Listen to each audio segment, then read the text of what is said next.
Baby ఇప్పుడే tea తాగడానికి వచ్చిన. వెయిటర్ చెప్పండి అన్న. వెయిట్ చేయలేను, కాఫీ తీసుకురాపో. ఓకే అన్న. చలికి కాఫీ అన్న తాగుదాం. నువ్వు వచ్చింటే ఇంకా బాగుండేది. సరే ఇంకేం చేద్దాం, ఏదో ఒకటి చేయాలా. మెమ్మలు రాలా? వస్తామన్నారు ఈరోజు. A few inches later.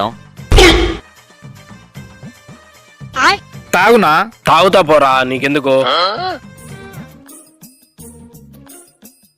A few minutes later. మీ ఆయన ఫోన్ చేయలే? చేయలేదా? ఏనా ఇంకా తాగలా? నా ఇష్టం వచ్చినప్పుడు నేను తాగుతా, అర్థమైందా? పోయి మంచి చూసుకోపా. Waiter bill ఇదోనా? ఒరి కాఫీ 20 కదరా? మామూలుగా కాఫీ అయితే 20. నువ్వు ఇంతసేపు ఉన్నావు కాబట్టి అది చల్లగా పోయి కోల్డ్ కాఫీ అయింది. కోల్డ్ కాఫీ ఎంత? 200. అయిందా? బాగా అయిందా?